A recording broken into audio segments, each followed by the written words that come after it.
Ouais, je sais, Nounours, c'était pas joli joli. Ce putain de truc a essayé de nous croquer sur l'îlot où on s'était réfugiés. Enfin, lui et ses chiards. Ça n'a pas été simple de s'en sortir, d'autant que dans mon état j'étais aussi efficace qu'une putain sur un champ de bataille. Probablement moins d'ailleurs. Au final, les grosses têtes ont décidé de me désinfecter avec les moyens du bord et me cauteriser les plaies avec du fer blanc. C'était très con comme idée. Il aurait mieux fallu me laisser crever.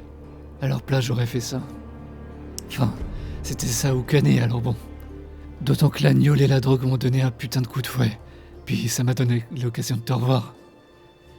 Bordel. Passer d'île en île a été un vrai calvaire. Surtout poursuivi par les dents du marais. Mais au final, on a réussi. Enfin, pour se retrouver entre les sauvageons et les bestioles dans la flotte. On a opté pour la solution, on se tire ailleurs et on évite les bouseux. Le combat avec les écailleux a été sanglant, surtout pour le père du boiteux, mais on s'en est débarrassé. Et on a prélevé de la viande au passage, ce qui était bien vu qu'on allait crever la dalle. On a poursuivi notre route et comme il flottait et qu'il commençait à faire nuit, on a cherché un abri de fortune. C'était petit et ça retenait pas beaucoup la pluie, mais on avait un abri pour la nuit. La bourgeasse a vu un mec en armure dehors, et Eudes aussi. Elle est partie à sa poursuite, et qui devait suivre pour éviter qu'elle se fasse trucider? Ouais, c'est Bibi. Au final, ce type était bien devant nous, sauf que je l'ai vu canner à Carnandras. Ces putains de marais sont pleins de magie, et ça me débecte. Pourquoi j'ai pas laissé un de ces cons de mercenaires prendre ma place, pour rester moi aussi au chaud que l'oiseau? Bref, il veut être retrouvé, alors qu'il était devant nous. Une idée de génie si tu veux mon avis. On s'est cassé à nouveau parce qu'on avait fait trop de bruit. Encore. Elle nous a amenés à ses amis, les veilleurs comme il les appelle. Il y en a un qui m'a reconnu avant que je m'écroule comme une merde après que la drogue finisse de faire effet. Pas la moindre idée de qui il était. Mais ouais, t'as raison, je débloque. T'es déjà au courant, on l'a vécu ensemble, Nounours. En tout cas, ça m'a fait plaisir de te retrouver. Et de retrouver Bérangère. Je sais qu'elle te manquait aussi. À bientôt, mon pote. Maintenant, je sais comment te retrouver facilement.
Argyle, tu ressens comme une douleur lancinante dans tout ton corps. Une douleur lourde, mais moins aiguë que dans ton dernier souvenir. En plus de cela, à mesure que tes sens s'éveillent peu à peu, tu ressens autre chose sur ta peau, à différents endroits de ton corps, mais en particulier sur ton buste. Comme du froid à certains endroits. Presque une brûlure, mais pas désagréable. Vraiment une sorte de froid qui s'insinue au niveau de ta peau et sur ton tronc dans l'ensemble. Tu commences à remuer les doigts alors que tu reprends doucement conscience. Ton esprit se clarifie.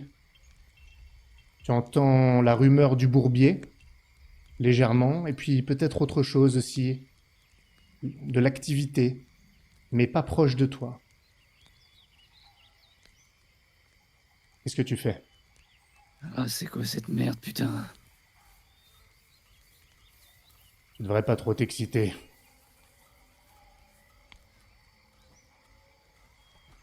Qui me dit ça? Tu vois personne. tu vois une sorte de toit en bois au-dessus de toi, puisque tu es allongé. Ne remue pas trop. Tu t'es quand même arrangé. C'est qui? Alors comme ça, t'as affronté un croco à main nue? T'es toujours aussi taré. J'étais pas manu, j'avais mes armes. Faudrait être con pour faire ça. T'as pas changé. Tu ressembles à ton ours en peluche après qu'il ait été piqué. Sauf que cette fois, c'est pas ma faute. Audren? Qu'est-ce que tu fous là, Argyle?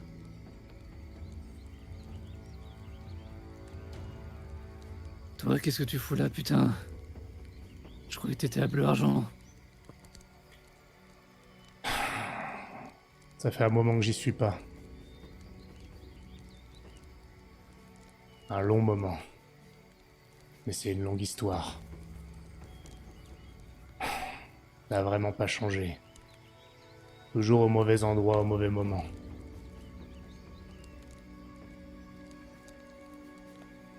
Reste tranquille. Oui, ça me fait plaisir de te voir. Enfin, te voir.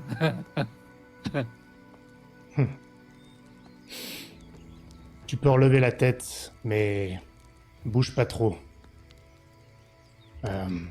Gwendoline a apposé des onguents et des herbes avec l'aide de ta copine Eleanor. Et le temps qu'on les enlève, il faut pas que tu bouges. Je vais pas tarder à aller lui dire que on peut les enlever et te mettre les bandages. Mais à mon avis, il va te falloir du temps pour t'en remettre. T'étais vraiment amoché.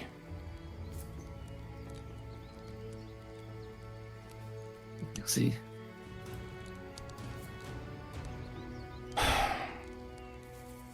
Alors? T'as pas répondu à ma question? Qu'est-ce que tu fous là? Je suis mercenaire, moi. Je suis payé pour les protéger. Je vois. Tu t'attendais pas à ce que je fasse un truc d'intello, quand même. C'est plus malin que tu le dis. Mais non. Pas un truc d'intellectuel. Ça, c'est sûr. T'entends un bruit de grincement sur le parquet, comme une chaise qui bouge. Et tu Tourner distingues... la tête pour essayer de le voir ou... Tu peux. Tu le vois en tournant la tête un petit peu de côté. Il a l'air plus grand que dans ton souvenir. Alors que la dernière fois que tu l'as vu, il était déjà adulte. Hein. Mais il paraît plus grand, peut-être plus large.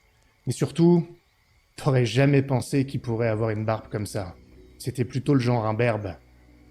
Mais là, il a vraiment une barbe de trappeur. Beaucoup moins propre sur lui. Et il a moins cette tête de morveux moqueur. Mais peut-être que c'est caché par la barbe. Merde, ça a enfin poussé. Incroyable. Tout arrive, Argyle. Enfin, chez toi, l'intelligence, on l'attend toujours. Bon. On discutera plus tard. Je vais aller chercher Gwendoline. J'espère que tu vas pas crier comme une fillette quand on va t'enlever les herbes. Il se peut que ça picote un petit peu.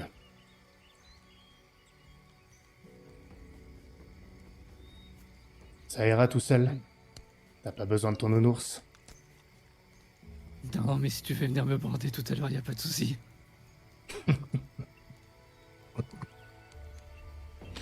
Ouais, c'est bien ce que je disais. T'as pas changé. Et... Parlons de ça. Ouais. Jeanne, t'as des nouvelles ou pas? Non. Ça fait bien longtemps que j'en ai plus. Il s'en est passé des choses.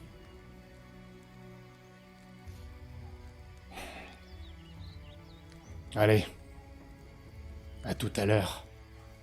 Je viendrai te border, t'inquiète pas. Et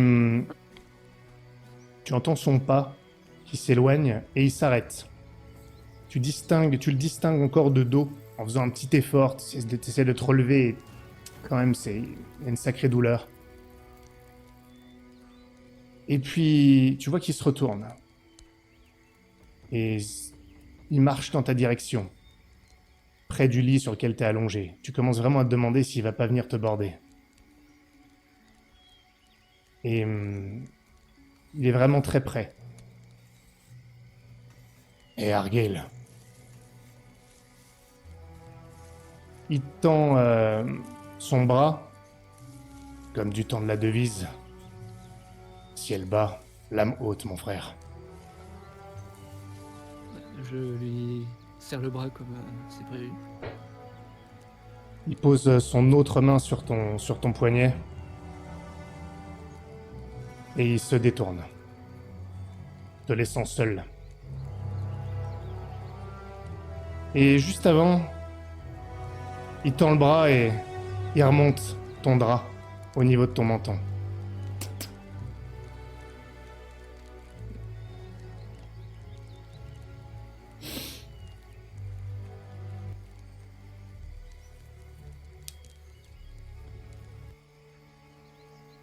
Eleanor,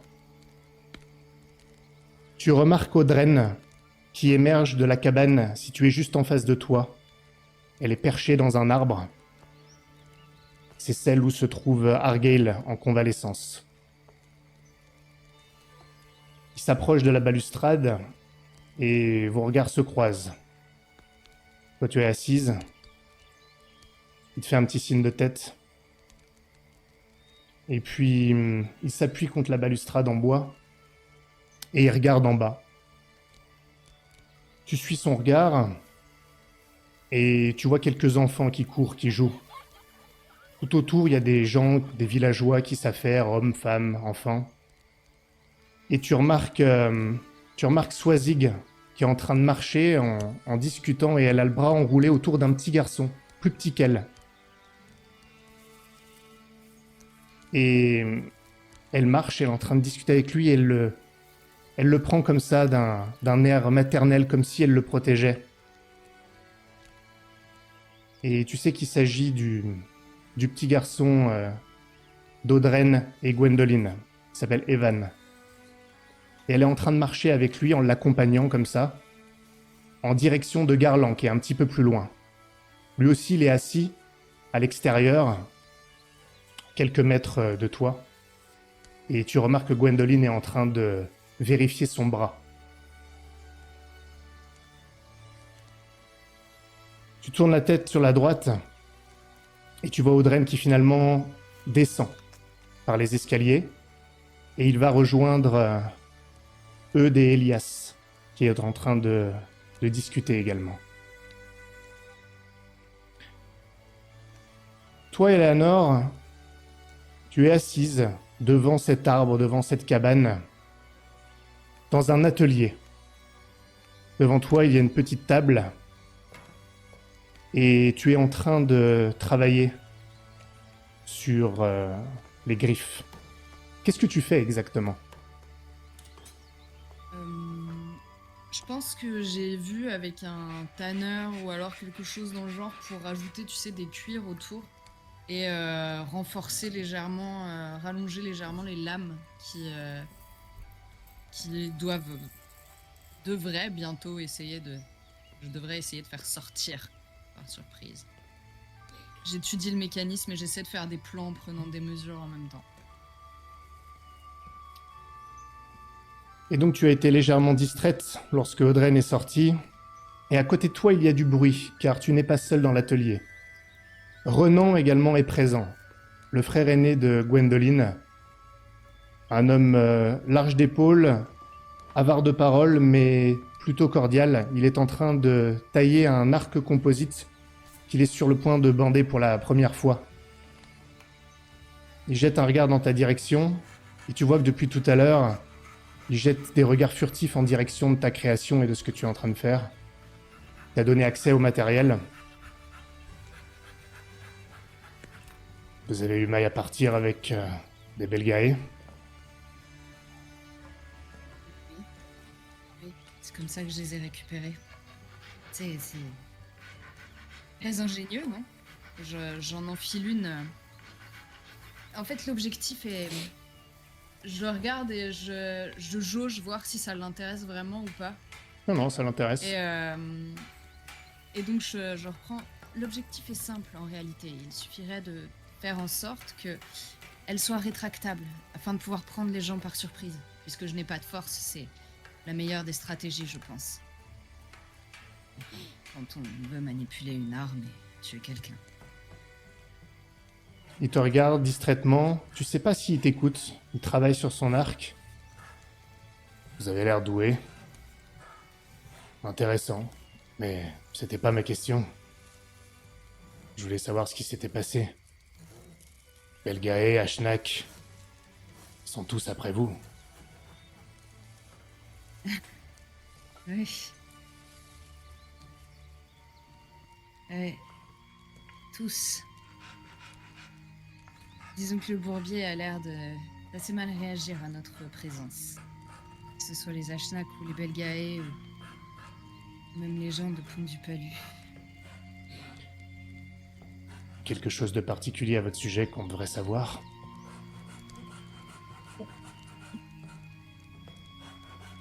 Je saurais même pas par où commencer. Je voulais dire à ce sujet-là en particulier.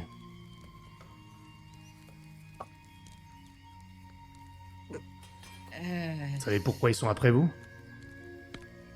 Non, je pense pas qu'ils soient après nous pour une raison plus importante qu'après les autres. Je sais pas, c'est la première fois que je viens ici. On n'a rien touché, on n'a rien pris, on n'a rien... On a juste pas eu de chance. Et- Pas à Pont du Palu, ça c'est autre chose. Et le Belgae? C'est vous qui l'avez... tué? Mon regard il s'assombrit légèrement, je le regarde pas et je fais juste un signe de tête, mais vraiment très léger en fait.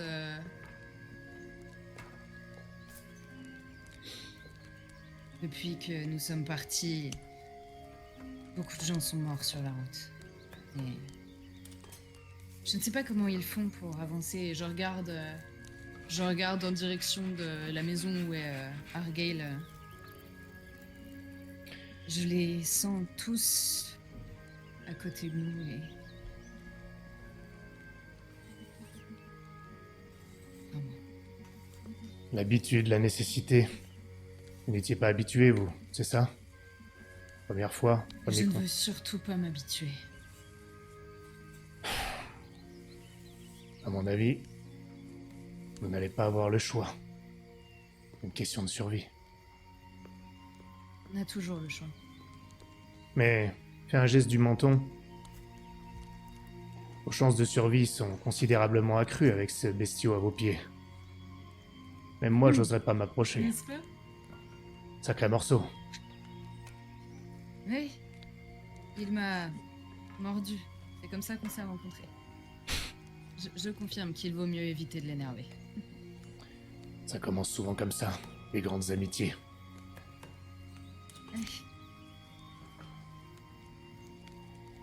Est-ce que je peux... Vous avez l'air d'être ici depuis un moment. On peut dire ça. Pourquoi est-ce que vous vous êtes enfoncé aussi loin dans le bourbier? Parce que... c'est chez nous. Tout Vous simplement. venez d'ici? Pas là, précisément. Ici, c'est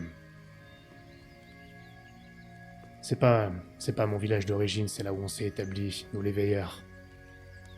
Ça ressemble plus à ce que c'était, mais autrefois ça s'appelait Ménesguel. Ménesguel. Ça a une signification particulière?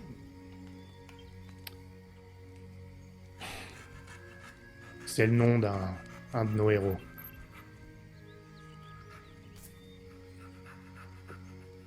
vous avez aussi des légendes.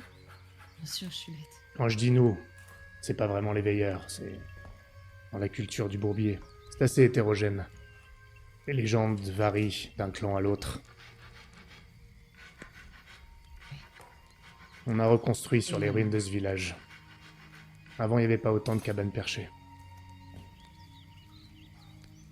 Elles sont toutes sur pilotis, c'est ça? Pas toutes. Pilo- Il y en a certaines, mais pas toutes.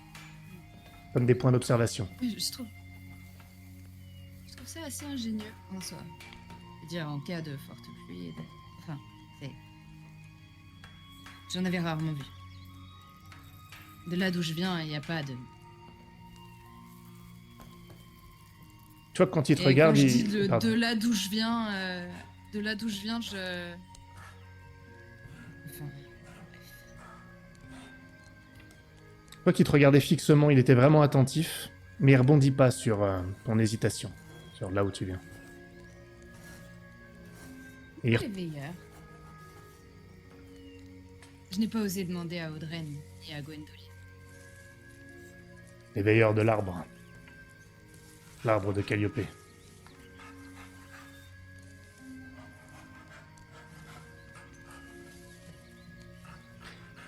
Et je le regarde vraiment avec une forme de curiosité. Vous protégez l'arbre de Calliope. On le ferait si on savait où il est. Attendez, comment il a dit? Comment il avait dit? Là où le ciel roule sur les arbres, je crois. Quelque chose d'un genre. Qui a dit ça? Vous allez me prendre pour une folle. Un soldat. Enfin. Renan, tu j'ai peux cru que m'aider? c'était une hallucination. Renan! Aide-moi, s'il te plaît, c'est vachement lourd. Excusez-moi. Il n'hésite pas une seconde, il te laisse totalement. Il pose son arc, il va aider la personne qui sollicitait son aide. Garland, tu observais Eleanor avec attention, tandis qu'elle travaille sur son projet. Et puis, ton regard passe sur Eudes, Elias et Audren qui discutent. Et puis tu remarques ta fille qui s'approche avec le petit Evan. Elle marche dans ta direction. Et pendant ce temps-là, Gwendoline est en train d'inspecter ton bras, qui te fait vraiment mal. Elle a posé des herbes dessus, des onguents, et elle est en train de mettre ton bras en écharpe. Gwendoline, c'est une jeune femme, pas aussi jeune que vous l'auriez cru au tout début quand vous l'avez rencontrée la première fois dans la nuit. Elle doit approcher de la trentaine, peut-être même qu'elle a légèrement dépassé, une très belle femme. Et elle fait vraiment attention. Avec ton bras, elle le manipule d'une manière experte pour ne pas te faire mal. Et elle te dit vous avez eu de la chance, Garland. Vous auriez pu perdre ce bras. Il faudra faire très attention, ne pas le bouger pendant un moment. Je pense que vous récupérerez complètement, mais il ne faudra pas le bouger, sinon vous pourriez avoir des séquelles. Ah, c'est une bonne nouvelle, merci. J'aurais pu perdre bien plus que ce bras. Je vais tâcher de m'en souvenir. La douleur me servira de rappel. C'est à ça qu'elle sert. Voilà, je pense que ça tiendra bien maintenant. Papa! Merci. Papa! Regarde! J'étais en train de raconter à Evan tout ce qu'on a fait pour arriver jusque-là. Et il adore les histoires. Hein, Evan? Je lui ai vraiment tout raconté. Ah oui? Vous êtes courageux. Vous avez affronté un croco. Oui, tous ensemble, nous avons dû affronter une énorme créature pour venir jusqu'à toi. C'est ce que je lui ai dit. Tu vois que ta fille lui passe encore le bras autour de l'épaule d'un geste vraiment, vraiment maternel. elle s'est vraiment entichée de ce gamin depuis que vous êtes là. Ça doit faire un jour et demi maximum que vous êtes là. Et tout de suite, elle a cet instinct qui l'a pris, et elle est toujours avec lui en train de se balader dans le village des veilleurs. Pour autant, tandis qu'elle te parle, tu entends d'ailleurs Gwendoline qui dit « Ah ça, Evan adore les histoires, il pourrait s'asseoir et les écouter toute la journée. » Jusque tard le soir d'ailleurs. C'est très compliqué de le faire dormir. Et tu l'entends, mais distraitement, car tu remarques qu'Eleanor retourne à son travail, et c'est vraiment fixement que tu la regardes. Plus précisément d'ailleurs qu'elle-même, c'est ce sur quoi elle travaille, qui a vraiment attiré ton attention depuis tout à l'heure. Et ton esprit vagabonde, et tu revois ce sur quoi tu travaillais il y a bien longtemps, il y a bien des années. Tu étais dans un atelier assez similaire, travaillais aussi, en plus de travailler le bois, le métal avec ton marteau. Tu étais dans un village assez similaire à celui-ci, peut-être moins de cabanes surélevées.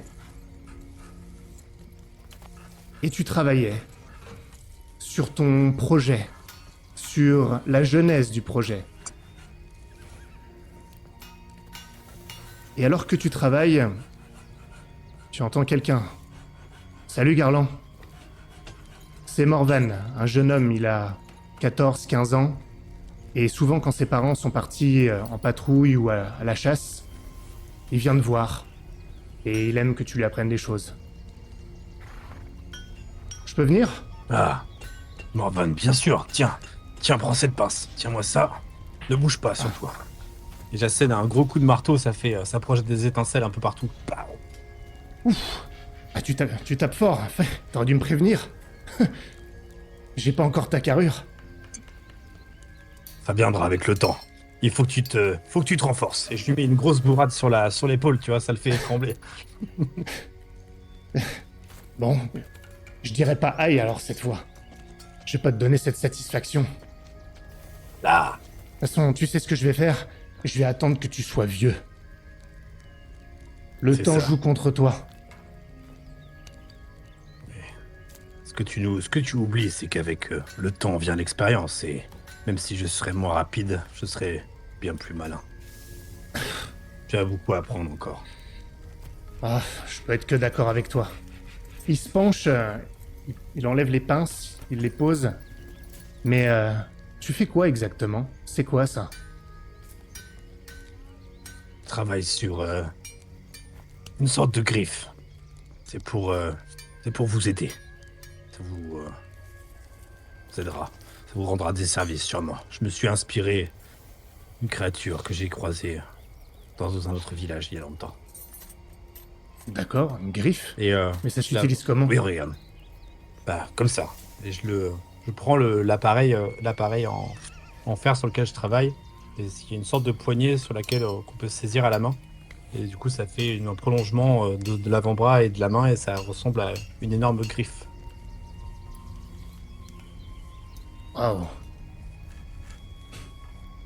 Ça a l'air bien. J'ai hâte d'essayer. Attention, par contre, ça reste dangereux. Regarde. Et à côté de moi, je dois avoir un fétu de paille, tu sais, un truc tressé. Et regarde bien, c'est plutôt dangereux, mais assez efficace. Je mets un énorme coup, et ça tranche pas complètement le fétu, mais ça le casse à plusieurs endroits. Donc on sent bien le tranchant. C'est pas encore tout à fait au point, mais je suis pas très loin, je pense. Eh ben, j'ai hâte d'essayer. Enfin, pas vraiment pas sur des gens, tu vois. Mais ça a l'air génial. Je pense que ça nous aidera pour nous défendre contre les Ashnaks, par exemple. Ça vous sera utile, c'est évident. Eh ben, écoute, dis-moi ce que je peux faire pour t'aider et... Aidez-nous! Vite! Vite! Ici! S'il vous plaît! Vite, vite! Là! Il y a beaucoup d'activités un peu juste à l'extérieur du village. Ah, qu'est-ce qui se passe? Garland, qu'est-ce qui se passe? Là, vite! Vite, aidez-nous à les porter! Attends, on va voir. J'ouvre la porte de mon atelier et je regarde en direction du bruit.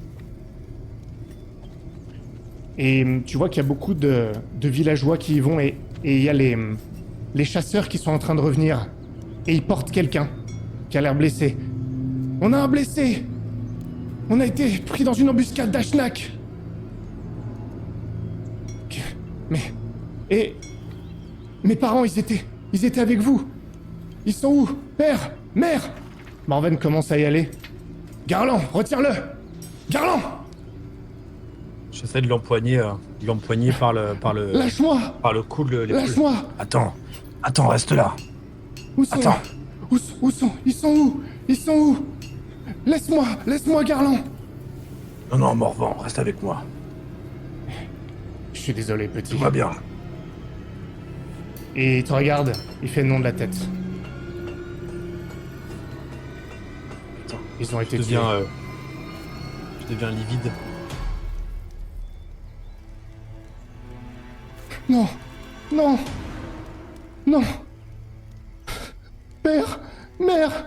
Non, laisse-moi, Garland! Où est-ce qu'ils sont? Je veux les voir! Petit, on a dû les laisser. On a été pris dans une embuscade. Garland!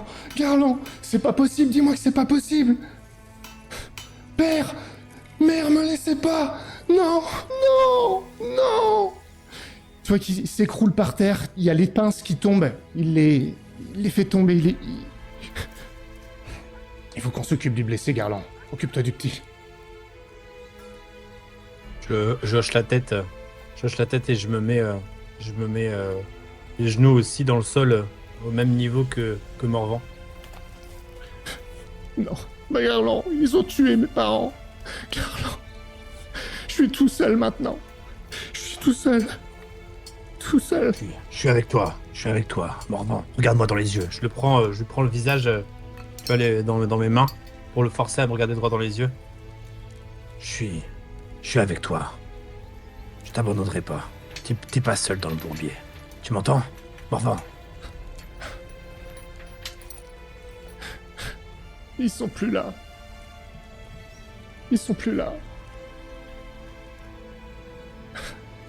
Garland. Papa. Maman. Je le serre, tu vois, je le prends contre moi et je le serre du plus fort que je puisse. Et je lève les yeux au ciel pour un peu cacher mes larmes parce que ça me fait remonter tous les souvenirs d'avoir perdu Forkis et Massia dans le bourbier. Je le serre un peu plus fort.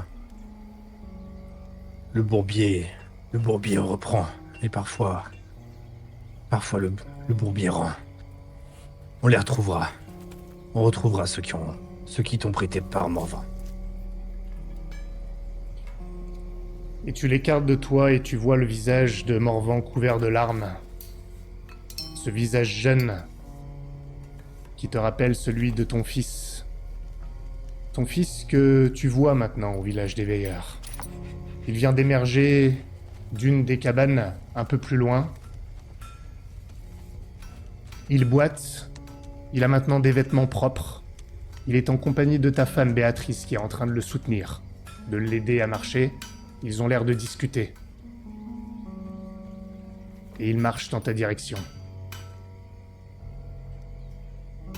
Forkis, on vient de te prêter de nouveaux vêtements, des vêtements de Briac, le frère cadet de Gwendoline. Et tu es soutenu par Béatrice. Tu vois ton père un peu plus loin. Gwendoline près de lui, qui termine de mettre le bras en écharpe. Alors les vêtements vous vont? Tu vois Briac adossé à la cloison de la cabane. C'est un jeune homme svelte, pas autant que toi, plus petit également. Un visage assez sec, des yeux très bleus. Ils vous conviennent? Impeccable, oui, merci. C'est bien mieux que ce que j'avais et que ce que j'aurais pu trouver. Tant mieux.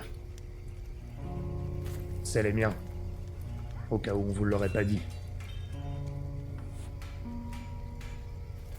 Alors, je vous remercie. Vous l'avez déjà dit, oui.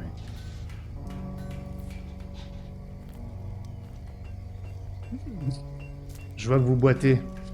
Si vous êtes blessé aussi, pourquoi vous n'êtes pas allé voir Gwendoline? Elle s'occupe de votre père là-bas. C'est une blessure qui date d'il y a des années. Elle est déjà guérie, on va dire. Et vous n'avez rien pour vous aider à marcher? Une canne ou quelque chose? J'avais une canne, mais j'ai dû m'en servir pour bloquer la mâchoire du croco. Je sors le pommeau que je fais rouler dans ma main. Voilà ce qu'il en reste. Il le regarde, puis il te regarde, puis le pommeau.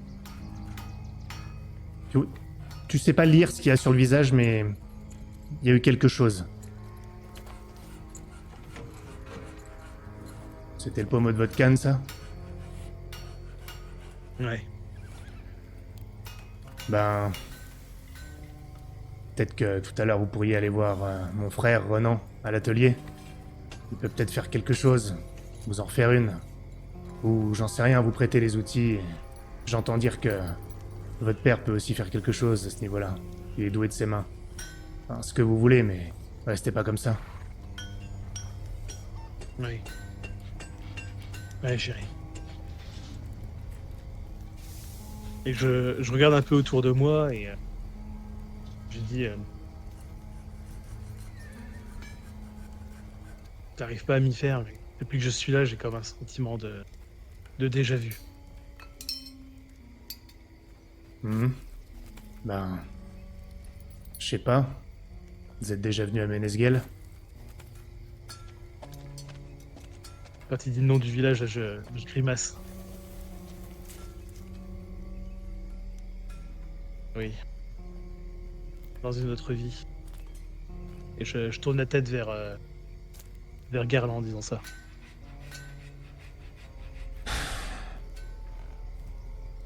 Bon, ben... Je vous laisse. Dites-moi si vous avez besoin de quelque chose. Et tu vois que juste avant de partir, il a un dernier regard en direction de ta main. La main qui tient le pommeau.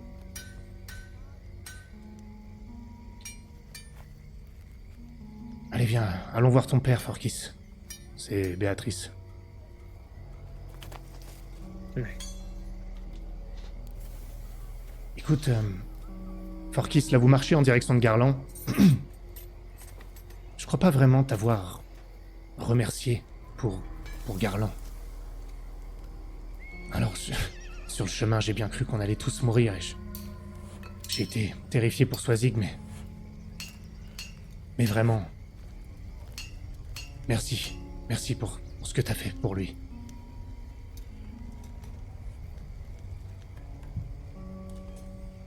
C'est normal.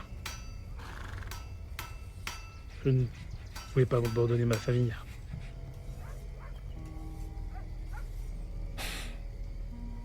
Il est tellement content de te revoir. D'avoir sa famille au complet. Tu sais, il m'a beaucoup parlé de toi toutes ces années. Et t'as jamais oublié. Et Massia non plus. Il m'en parlait aussi.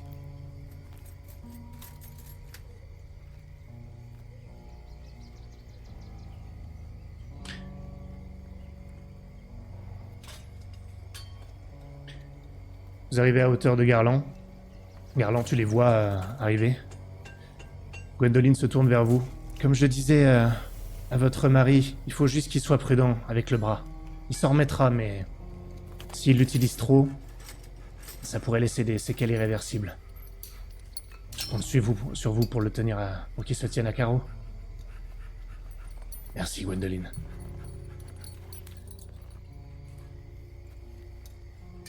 Ça- Excuse-moi, c'est quel bras qui en échappe? Bras droit ou bras gauche? Pas ton bras principal, t'inquiète pas, je vais pas être Ah, sadique ça à ce va. point. Non, non, mais ça pourrait, hein, tu sais. Non, non, non. Si tu veux le tirer au dé, on peut. Hein. Franchement. Si tu fais un 1, c'est les deux. Si t'as Merde. envie, je t'oblige pas, si t'as envie, tu peux le faire. Mais bon, non, non, tu. Non, non, ça va, bras gauche, ça me va. Euh, Béatrice te pose une main sur l'épaule et elle te dit, tu te sens comment? Je suis connu mieux. Mais par rapport à ces derniers jours, on est plutôt sur assez haut. Ça va, Comme tu dis, ça va. tant mieux. Orki, si tu veux dire quelque chose à Garland ou mutuellement, il y aura le temps, donc pas d'urgence, mais si vous voulez, c'est le moment. C'est un moment possible. Tu Euh, es très élégant. vas-y. Merci. Tu sens quand même l'ironie hein, dans le propos.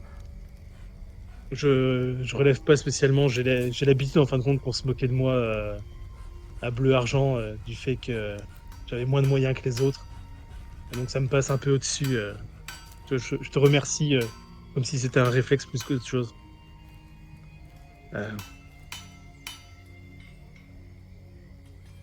J'aurais besoin d'une nouvelle canne. Tu penses que tu pourrais me faire ça? Ah, tu vois qu'il y a mon visage qui s'éclaire, tu vois, et j'ai l'air vraiment heureux que tu me demandes. Ah oui, avec plaisir, Forkis. Et tu sais déjà quelle essence tu aimerais utiliser? Peu importe. La seule chose que je demande, c'est que on réutilise ça. Et je te tends la tête de corbeau qui me servait de pommeau. Oui, C'est je pense Loïc, que... le mari de Céleste, qui me l'a fait. Et il s'est servi de la dernière branche que maman a tenue quand j'ai essayé de la sortir des sables mouvants dans lesquels elle s'enfonçait. Il y a Gwendoline qui t'attrape le bras, Forkis, doucement. Hein. Et tu vois qu'elle regarde le pommeau.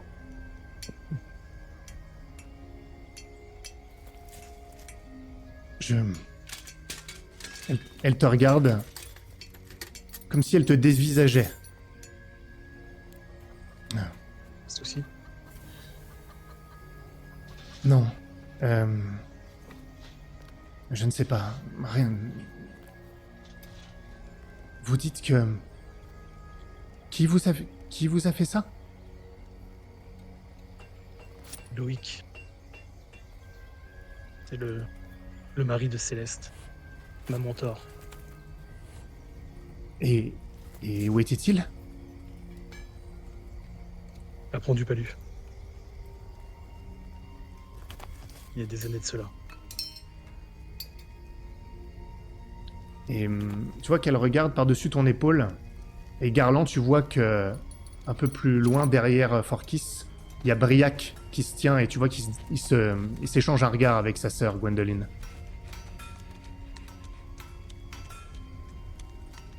Gwendoline, est-ce que je peux te parler? Oui, oui. Ça devra attendre. Et vous voyez que Audreyne vous a rejoint. Notre ami Argyle est réveillé. Je pense que... Gwendoline, toi et la fille, vous pourriez peut-être aller enlever les herbes et lui apposer les bandages. Et le reste de ses amis peuvent aller le voir, j'imagine. Il faudra qu'on se parle tout à l'heure. Allez voir Tu me votre... dis ça à nous ou à... Ah, ouais, Forkis, Ouais, c'est- toi... ouais. Ok. Allez voir votre amie. Gwendoline va vous accompagner. Et On devra discuter de ce qui vous amène ici tout à l'heure. Je pense que vous êtes assez reposé maintenant. Il faut qu'on ait cette conversation.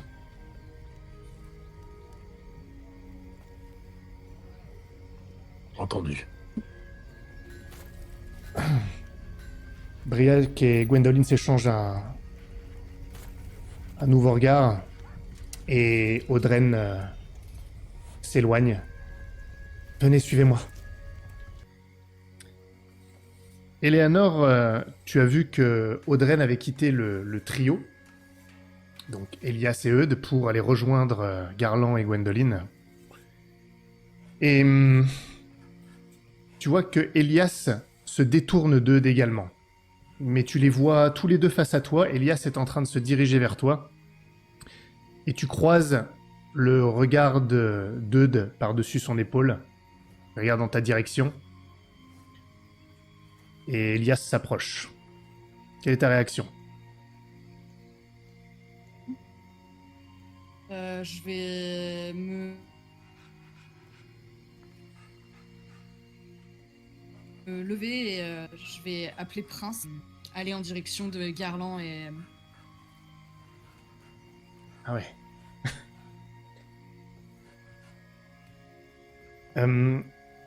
Pendant que tu le fais, il t'appelle néanmoins. Jeune Eleanor, s'il vous plaît. C'est juste pour vous dire que Je m'arrête et je le regarde pas. Argyll est réveillé.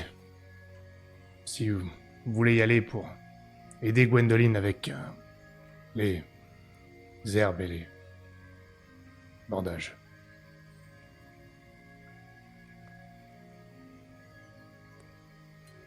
Je vous y attends. T'entends juste ça, tu vois pas ce qui se passe puisque tu ne le regardes pas. Tu remarques que les autres se mettent en mouvement aussi dans ta direction. Garland, Forkis, Gwendoline.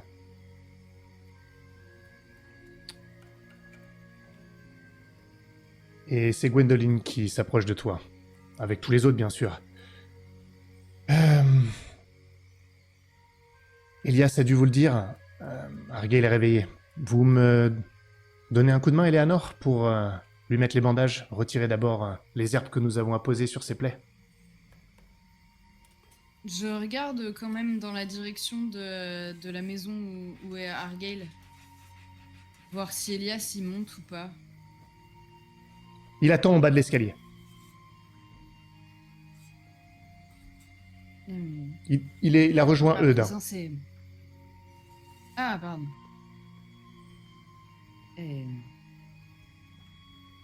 D'accord, Un problème? Je regarde Forkis et est-ce que tu pourrais me remplacer, s'il te plaît? Vous ne voulez pas voir votre ami? Je le verrai plus tard. Pendant que tu fais ça, tu remarques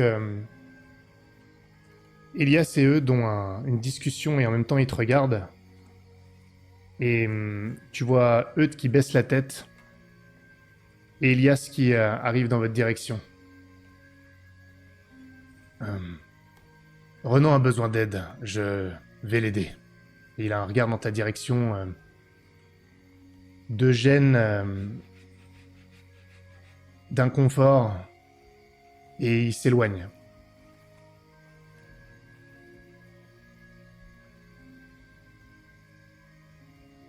Comme vous voulez. Je le regarde quand il est passé, je me tourne vite fait pour le regarder. Allons-y. Elle vous conduit donc dans les escaliers. Eudes vous emboîte le pas. Toi qui as un regard appuyé quand même dans ta direction, Eleanor. Forkis, il te donne une petite tape dans le dos quand tu passes.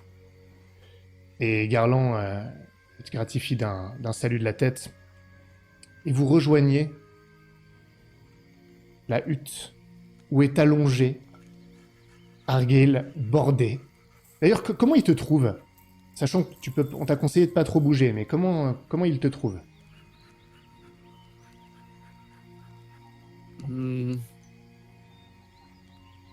Bah écoute, je me reposais.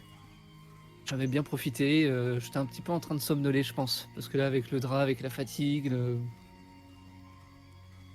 Et sans ouvrir les yeux, parce que j'entends la porte s'ouvrir, je dis. Eh ben, je me disais bien que t'avais oublié mon bisou. Et tu les vois tous là, tous rassemblés dans cette cabane. Bien, j'espère que vous avez respecté les consignes. Ah merde, pardon, je croyais que c'était Audreyne. Mais après, vous pouvez faire la queue tous, hein, c'est pas un souci. On verra ça plus tard. Pour l'instant, vous n'êtes pas beau à voir, si je peux me permettre, cher Argyle. Bon, Il Audreyne, n'était pas ça change pas proprement mieux tellement. avant.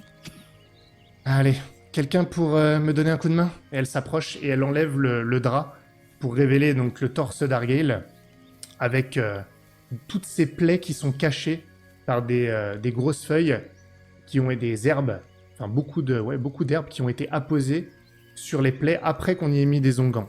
Et donc elle doit les retirer, pas les laisser évidemment, maintenant qu'ils ont fait leur effet, pour ensuite appliquer des bandages. Qui lui file un coup de main? Je peux le faire. Du coup, moi, j'aimerais regarder la réaction de Gwendoline. Parce que sur mon épaule droite, normalement, il y a le tatouage de la guilde que Audreyne est censée avoir aussi. Donc, je veux voir sa réaction. Ouais. Ça ne la... Elle le remarque sans doute. Il y a un regard, mais sans plus. Sans plus.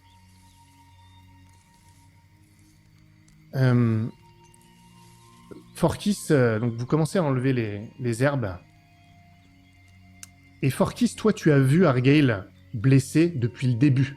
Il y a eu du temps qui s'est écoulé pour toi, comparé à Gwendoline, qui l'a récupéré plus tardivement.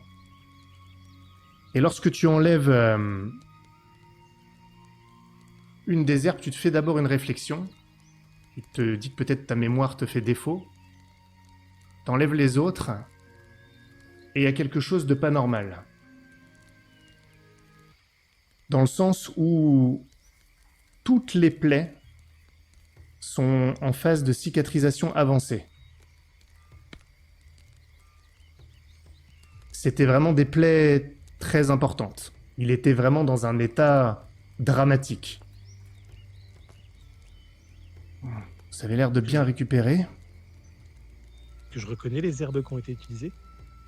Oui, je pense que tu peux reconnaître, vu que... Oui, des herbes médicinales, je peux dire classiques, mais que tu connais. Du bourbier... Rien qui justifierait une cicatrisation plus rapide. Non. C'est... Elle te regarde, Gwendoline, l'air un peu interrogateur. Ouais. Tu récupères même très bien.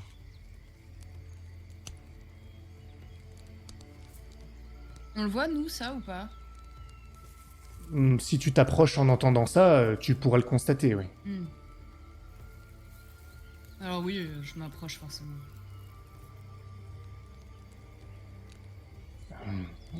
Ça doit être couplé à... Et je te regarde, Forkis.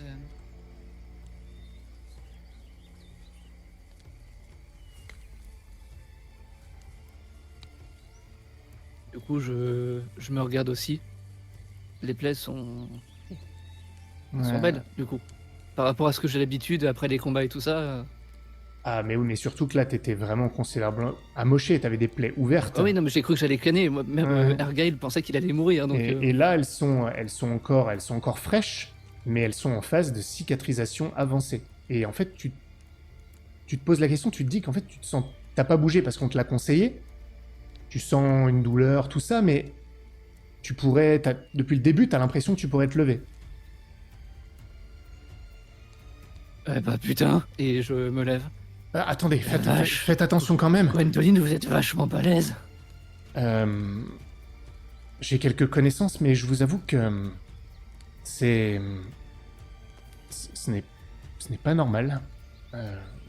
Vous ne devriez pas... Elle vous regarde interrogatrice. Je comprends vraiment pas. Ça a eu un effet sur vous vraiment inattendu. Vous... Je comprends même pas que vous puissiez bouger sans lâcher un cri. Ah! Ça vous rassure? Oui, Très drôle, Argyle. je... Eh, fallait bien que quelque chose reste intact, hein. Le sens de l'humour. Je regarde ses plus vieilles plaies, notamment celles qu'il avait au mollet, etc. Est-ce qu'elles sont complètement cicatrisées, celles-là où il n'y a plus rien du tout? Eh bien, très bonne idée. Il y a absolument plus rien au niveau du mollet. Il y a même Non. pas une cicatrice. Ah non mais non, ça le fait pas ça.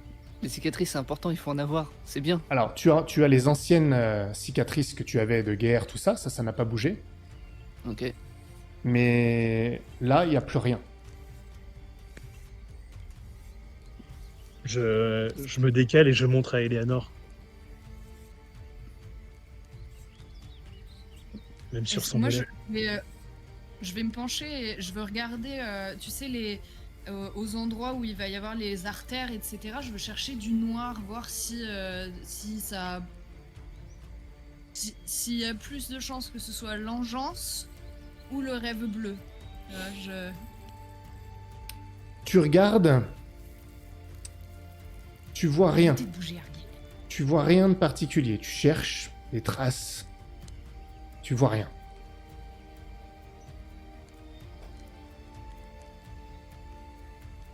Et je me tourne vers Gwendoline et... pour qu'il ne meure pas, parce qu'il a été blessé longtemps avant que nous arrivions ici.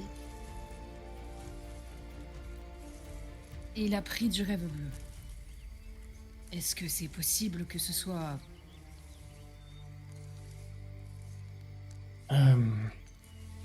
Honnêtement, je ne sais pas en quelle quantité, mais normalement, non.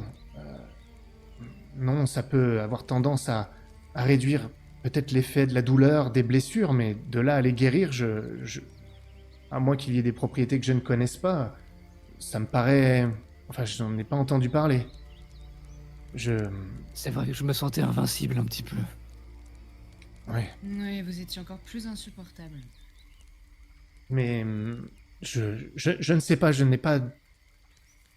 suis pas experte en la matière. Je ne savais pas que cela avait ce genre de propriété, je ne l'avais jamais vraiment constaté.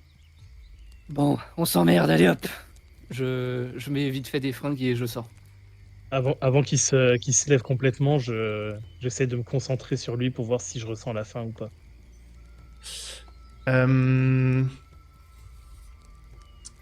Écoute, je pense que tu pourrais pas le sentir comme ça en étant comme ça dans l'action. Il faudrait que tu fasses un effort d'aller près de lui et qu'il se laisse faire. Oui, ah oui, non, mais c'est... Avant qu'il se lève, je le rassois sur le lit et je fais style de continuer à l'ausculter. Et je lui demande de pas bouger. Ah, mais ça va. Écoute, tu ressens quelque chose, mais c'est pas comme d'habitude. Enfin, comme quand tu ressens une faim ardente. Il y a quelque chose. Tu sens, mais c'est plus diffus. Tu peux pas identifier comme le mal que tu absorbes, qui est vraiment localisé. Il est ténu, diffus, latent, mais tu sens quelque chose. Ok. Je regarde juste Argay et je dis sera à surveiller.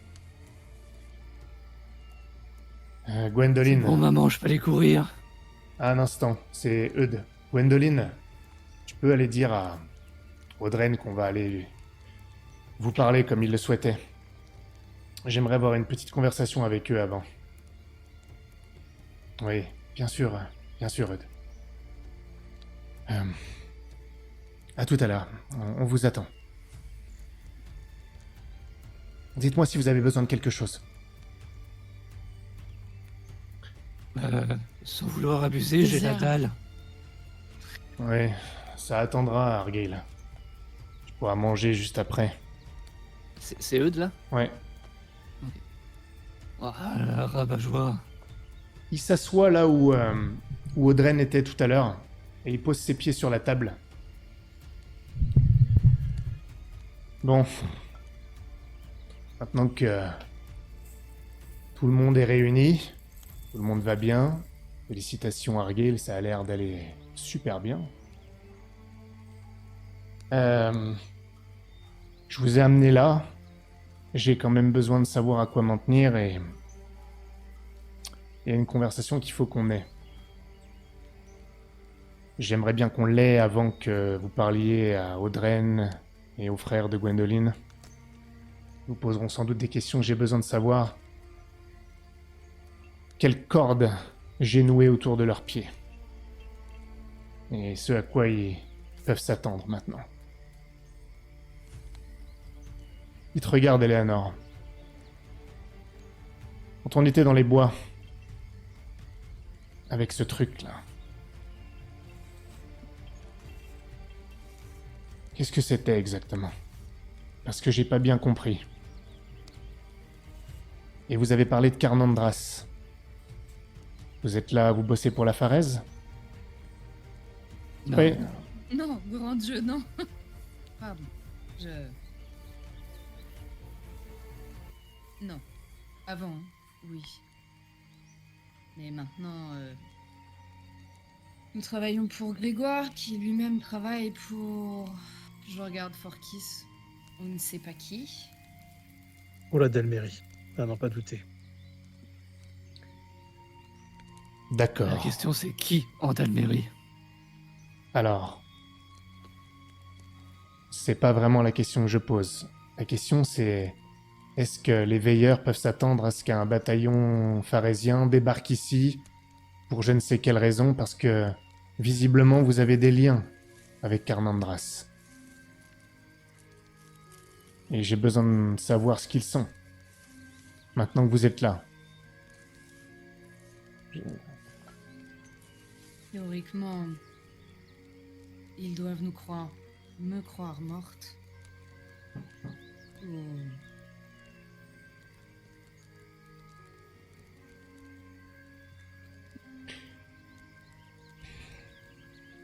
Il faut que vous crachiez le morceau. Je ne sais pas quoi vous dire. Bien, d'accord, vous voulez tout savoir. J'ai travaillé pour la Pharèse pendant des années avant de me rendre compte qu'il faisait des choses terribles et je me suis fâchée avec... La Pharèse. Tout le On va monde. pas se mentir, il est la Pharèse. avec Bénédicte de Pierre-Lune,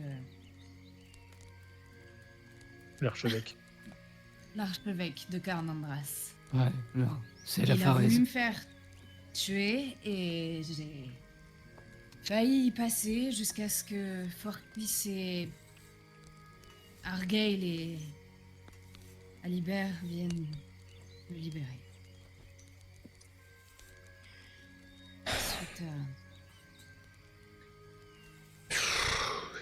D'accord. Si je peux me permettre, il y a une ruche dans Carnandras. Donc nous, on est le cadet de leurs soucis.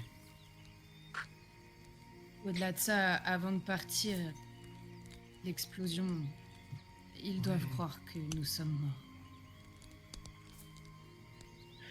Ah, bon, pour reprendre depuis le début, je travaillais sur une machine qui était assez dangereuse et absolument instable et elle a explosé. Elle a emporté beaucoup de vies. Beaucoup de gens très bien. Alors, laissez-moi résumer.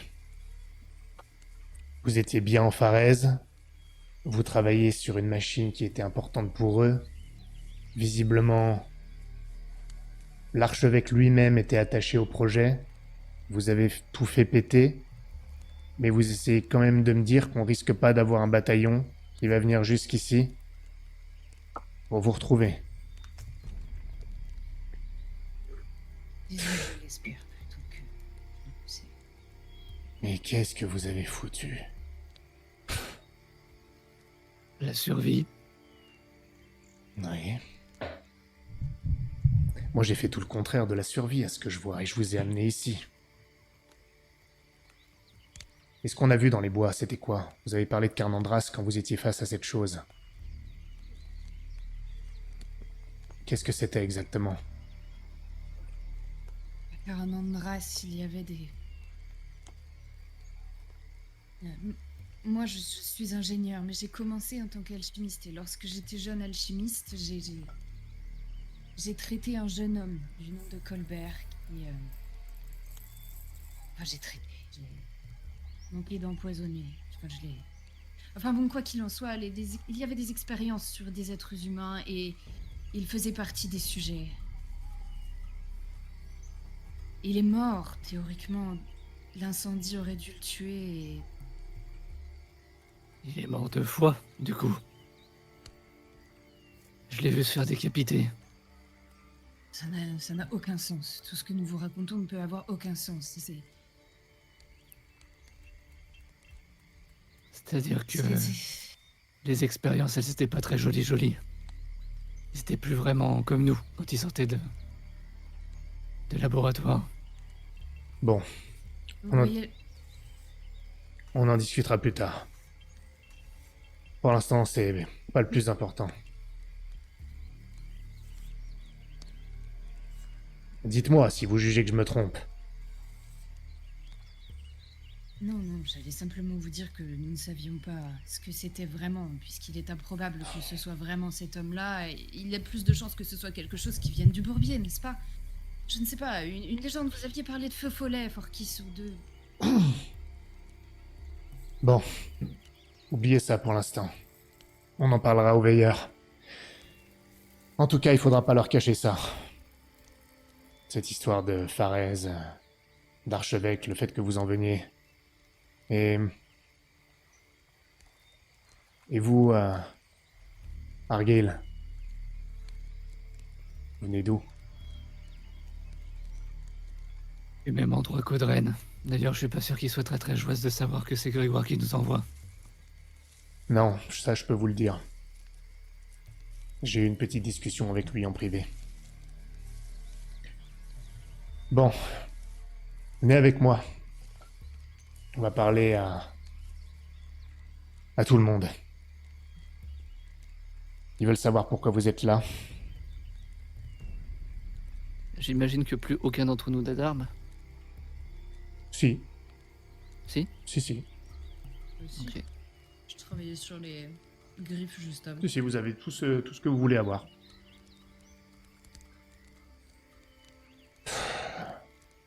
Venez avec moi. Je vous emmène.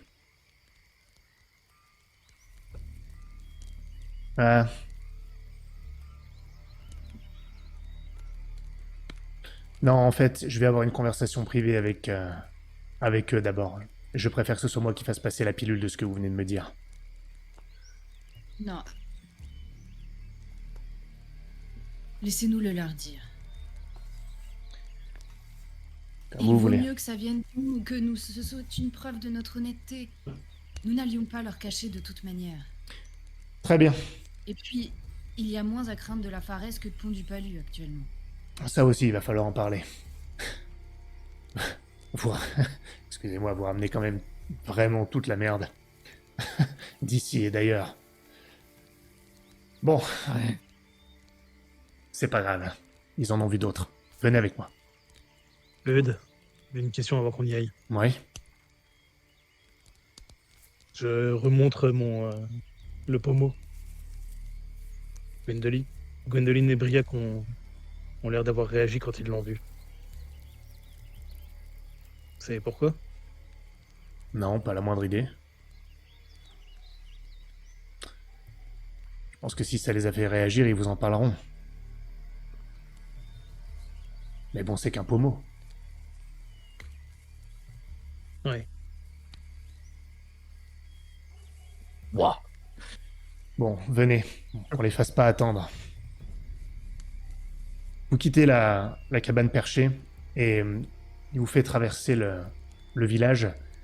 Et vous rentrez dans une des demeures, une maison, cette fois qui est vraiment à même le sol, de plein pied. Petite question, Oui. parce que là, ça commence à puer du cul.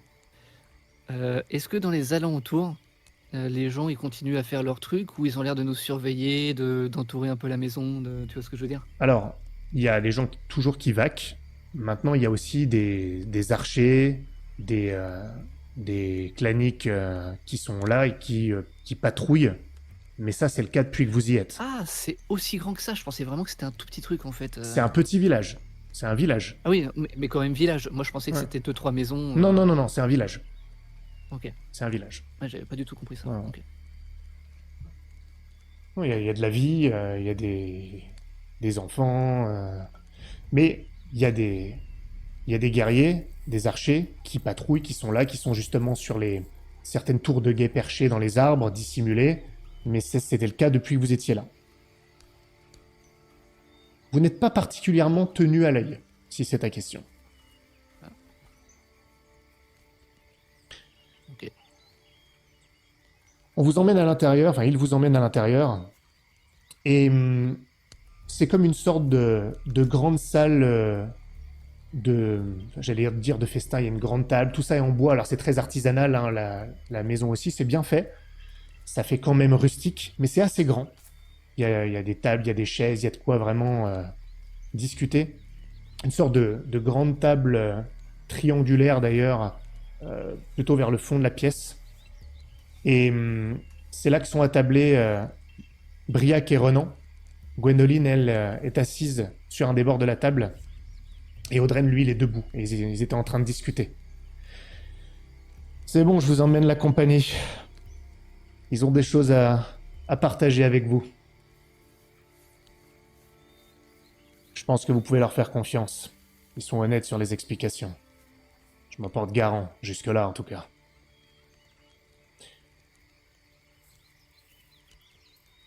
D'accord. Mais alors, dites-nous, qu'est-ce qu'on risque avec vous ici? Et qu'est-ce que vous faites là?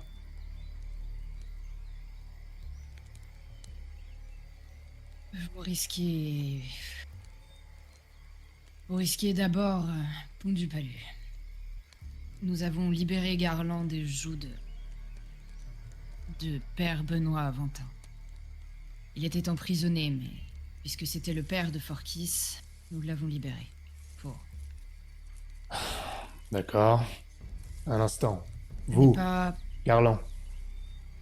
Vous étiez donc à Pont du Palu, vous y viviez? Oui, C'est pour ça que tout le monde était là? C'était pour vous sortir du pétrin? non, c'est c'est le fruit du hasard, ou je ne sais pas, mais c'est un accident. J'ai, j'ai croisé la route d'Eleanor une nuit. Et, euh, et ensuite, la nuit suivante, un peu plus, non mais pas, mais C'est dans la nuit. un peu plus tard, elle est revenue vers moi et elle m'a aidé à me libérer. Je me suis rendu compte que l'un de mes sauveurs était mon fils, Forkis. Et et je le désigne en même temps que je le dis, que je n'ai pas vu depuis au moins 15 ans. Et quand tu dis ça, il y a Briac qui te jette un regard appuyé, Forkis. Et vous étiez où? Pendant ces 15 ans, vous, Forkis? J'ai quitté le bourbier il y a des années de cela et j'ai rejoint le territoire d'Almérien. J'étais j'étais à Bleu-Argent, où j'y ai fait des études et où j'ai rencontré mon employeur actuel. Et Audren reprend. Mais concrètement, pourquoi vous êtes là, tous? Alors vous, j'ai bien compris. Si Garland, que vous êtes là par pur hasard. Mais qu'est-ce que vous venez faire dans le bourbier? Pourquoi vous en êtes à vous réfugier ici? Pourquoi tout le monde vous traque? Nous ne nous réfugions pas vraiment. Attendez, que je vous explique. Auparavant, j'étais ingénieur et je travaillais sur une machine qui permettait de concentrer une énergie particulière, la radiance. Je ne sais pas si vous voyez ce que c'est. Enfin bon. Vous, en soi. nous habitons loin, mais nous ne sommes pas des rustres pour autant.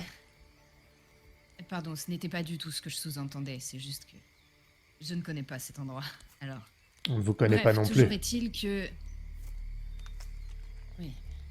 C'est le temps de faire connaissance alors. Bref, la machine en question.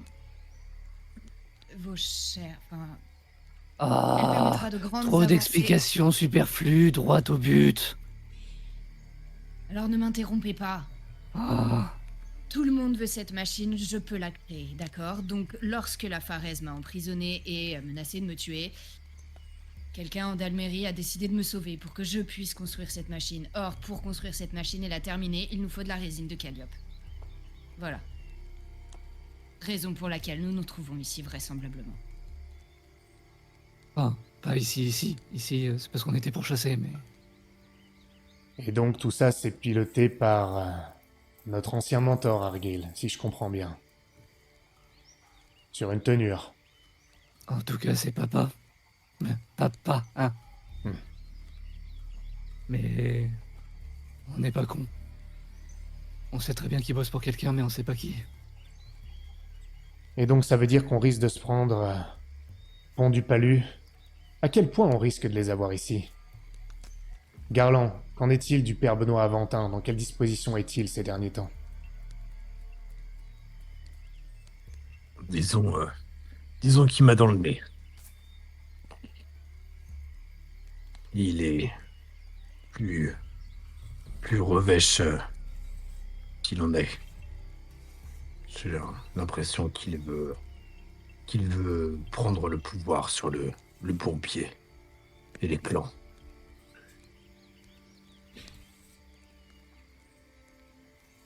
Et là, c'est Renan qui parle. Et en discutant avec vous, Eleanor, j'ai compris que vous aviez eu maille à partir avec des Belgae et des Ashnak. Quels sont les risques qui vous suivent jusqu'ici? Les Ashnak en particulier, car c'est assez récent, de ce que je comprends. Je ne sais pas s'ils sont capables de nous traquer jusque-là. Je regarde Eudes. Et je ne sais pas ce que nous avons fait pour qu'ils nous poursuivent. Est-ce que nous étions sur leur territoire? Est-ce que... Quand tu dis Je ne ça, sais même pas comment nous sommes... excuse-moi de te couper, mais au moment où tu dis ça, il y a Briac qui vient de glisser quelque chose à l'oreille d'Audren. Non, vous entendez pas ce qu'ils disent. Il opine juste du chef.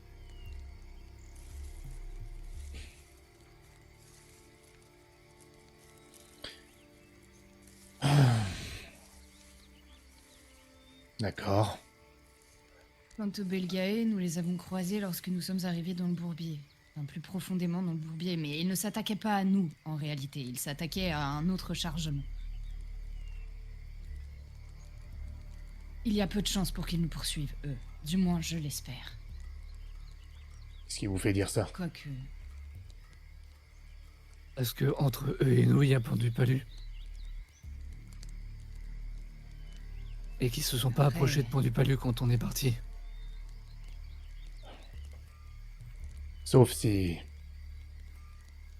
vous avez quelque chose qu'ils recherchent. Et qu'est-ce qu'ils rechercheraient que nous aurions? Nous n'avons rien, nous sommes presque nus comme des vers, nous sommes arrivés chez vous sans rien. Il a... Audren a un regard en direction de sa femme, Gwendoline. Il lui fait un signe de tête. Écoutez, ça va peut-être vous paraître étrange à vous. Mais... Et elle te regarde, Porkis. Je ne sais pas... Je ne voudrais pas trop m'avancer. Je ne sais pas en réalité, mais... Nous, les veilleurs de l'arbre, nous considérons que les clans ne devraient pas s'affronter. Les clans unis, c'est comme la trinité des Morrigan. Les Morrigan unis, lorsqu'elles étaient fortes, contre la conquête des continentaux. En gros, ce n'est pas se tirant dans les pattes que... Enfin bref. Et c'est pour ça qu'on a des contacts avec les différents clans, en tout cas ceux qui ne sont pas trop hostiles. On essaye de maintenir un certain équilibre dans le bourbier. Mais depuis quelques années, cet équilibre a été rompu.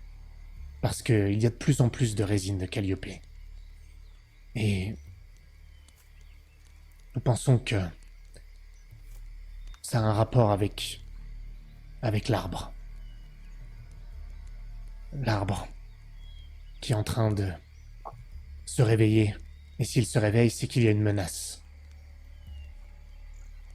Là, elle regarde les autres.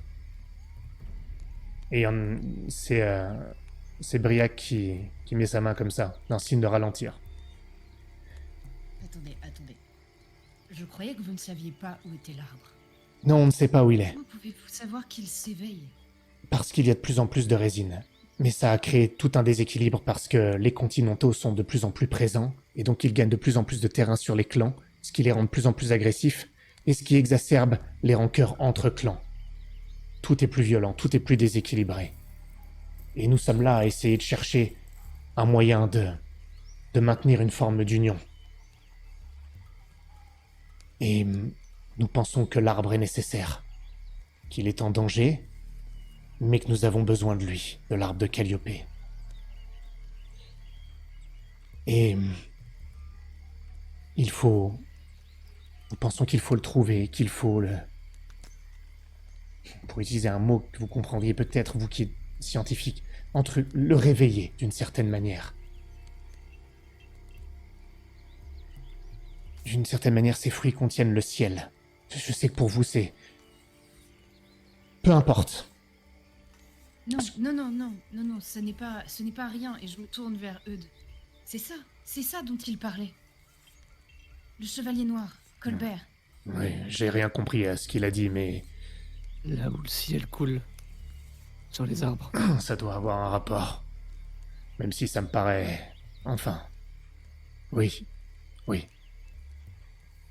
C'est le chevalier dont je vous parlais tout à l'heure. Ce que je veux dire par là, c'est que...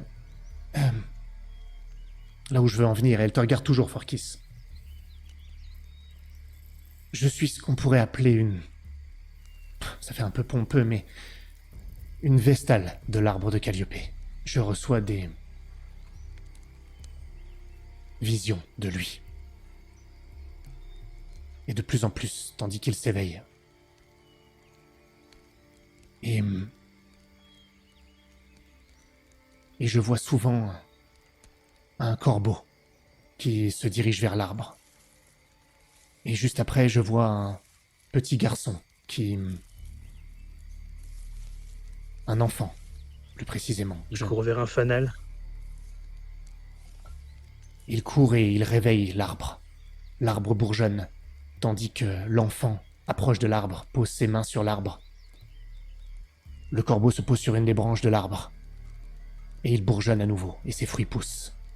Et le ciel se déverse. C'est pour ça que j'ai réagi quand j'ai vu le pommeau de votre canne. C'est peut-être une coïncidence. Mais il y a Audren ici, le retour d'Argale, et elle montre l'épaule. Elle se touche l'épaule, là où vous avez la marque au fer rouge. Tout ça me paraît... Je crois au signe envoyé par l'arbre. Les Morrigan, peut-être. Et quand elle dit ça, je dis vous voulez d'autres signes? Eleanor avait un corbeau blanc lorsqu'elle était plus jeune. Quant à Garland et moi-même, nous sommes originaires de Ménesguel.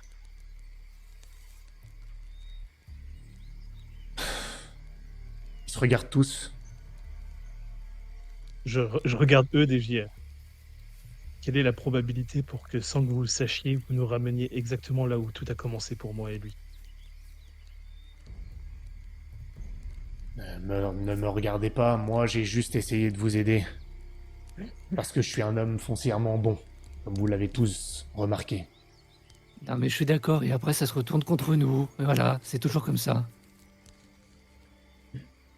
Toujours est-il que, et là c'est Renan qui parle, ça pourrait expliquer, il te regarde Eleanor, pourquoi vous avez l'air d'être traqué. Et vous, il te regarde Garland, vous qui habitez ici depuis longtemps, qu'est-ce que vous en dites de ça? C'est votre fils? Vous devez savoir quelque chose. Tout cela me, tout cela me paraît obscur. J'ai l'impression, un peu comme vous, que tout vient à point au même instant. Il est difficile d'ignorer les signes que l'arbre, les Morrigan, comme vous le voulez, nous envoie. Je suis un peu à la fois troublé et dépassé par ce qui m'arrive. Je me tourne vers Gwendoline.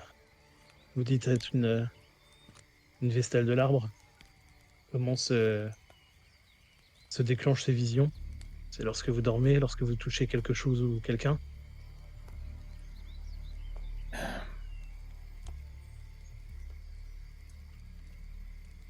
Il se regarde. Je dois être en contact avec le ciel de l'arbre pour pouvoir recevoir les visions. Je suis obligé d'utiliser de respirer des vapeurs de rêve bleu.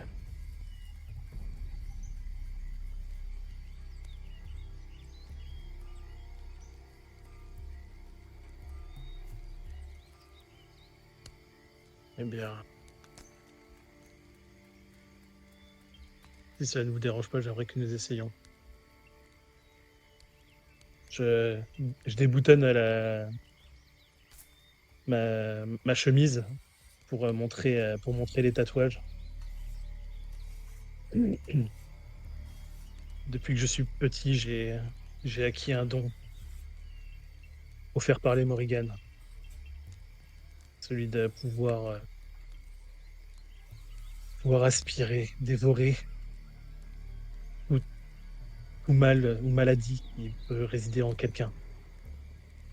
Mais ça a un prix. Et je montre ma jambe boitante. Le seul moyen de contrecarrer ces effets, c'est un certain rituel que Céleste m'a appris. Et tu vois qu'elle s'est levée. Elle a quitté la table sur laquelle elle était assise. Et elle a l'air fascinée par tes tatouages. Elle les observe. Elle s'approche de toi. Elle te touche même. Pendant qu'elle fait ça, je lui dis ça fait plus de 15 ans maintenant que je les porte sur ma peau. Et C'est vous. en final, je ne sais toujours pas ce que me veulent les Morrigan exactement. C'est vous. Vous êtes l'enfant de mes visions.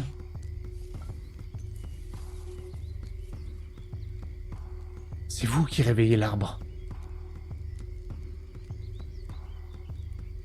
Ce que je ne comprends pas, c'est que l'arbre est le fruit du pouvoir des 3 Morrigan et je ne connais pas tous les symboles sur votre peau. Mais tous ceux que je reconnais sont des symboles affiliés à une Morrigan en particulier. Donia.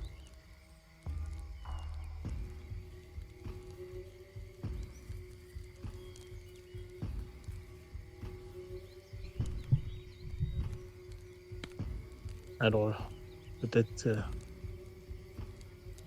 qu'il y a 2 autres enfants avec les symboles des 2 autres Morrigan. Je ne sais pas, je n'en vois qu'un à chaque fois.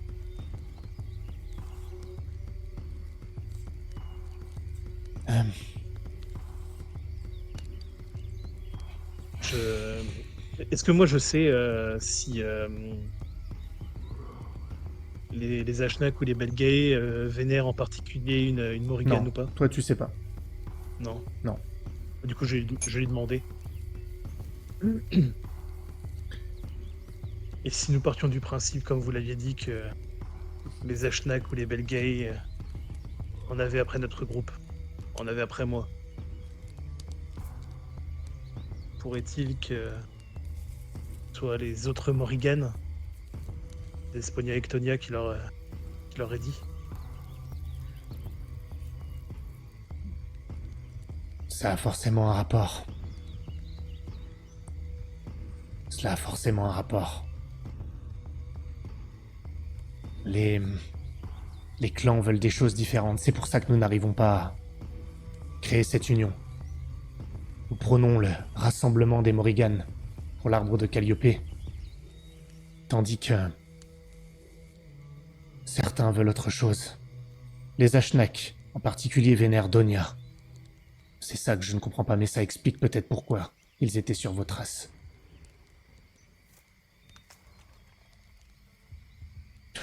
Quant aux Belgae, ils ne veulent qu'une chose. Nourrir Ctonia, la dévoreuse.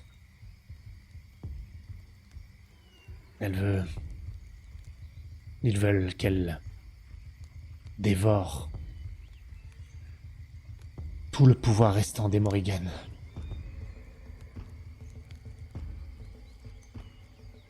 Pour devenir la sorcière à 3 têtes. Et c'est pour ça qu'ils sont si agressifs. Et ça peut expliquer pourquoi. Pourquoi ils vous suivent, pourquoi ils vous traquent. Il l'aurait senti. Je ne sais pas. Je ne comprends pas comment c'est possible. Je ne sais pas comment. Mais ça a forcément un rapport.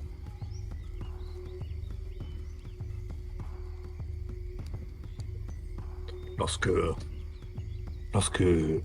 j'ai cru perdre Porkis et sa mère et que j'ai dû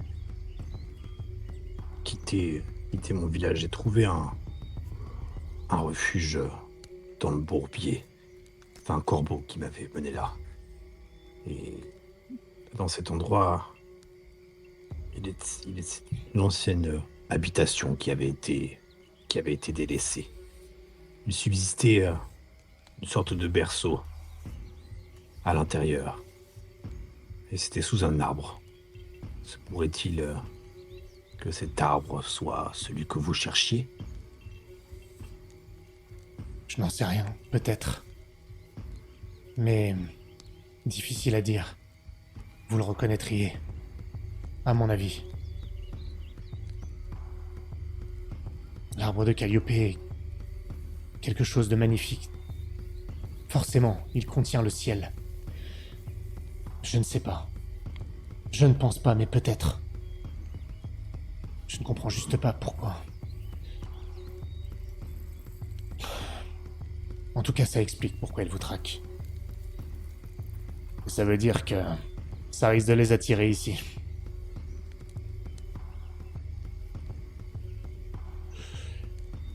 De toute façon, c'est un corbeau qui amène l'enfant. C'est ça, C'est ça. un corbeau blanc. Non. Non, il est noir.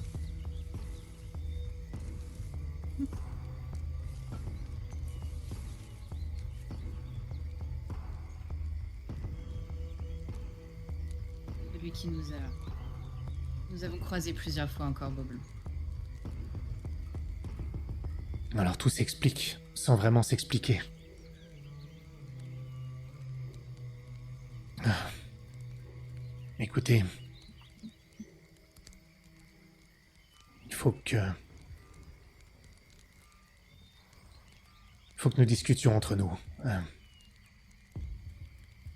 Vous pouvez circuler librement dans le village. Nous rediscuterons de tout ça. Faut pas organiser les défenses, du coup. Préparer des pièges pour eux. Attendez. Oui, nous allons être prudents, mais... Je vous l'ai dit. Nous sommes les veilleurs de l'arbre. Le but n'est pas d'entrer en guerre contre les clans. Cherchons à les unir. Sous l'arbre de Calliope. Les Morrigan unis. Faut faire attention à ce qu'on fait. Notre Mais rôle moi, je ici. parle de mettre des défenses dans le village, pas d'aller les traquer et de les tuer. Oui, c'est une possibilité. Nous allons préparer ce qu'il faut.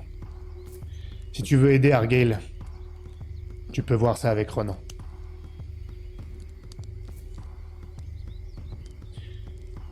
Nous reparlerons plus tard.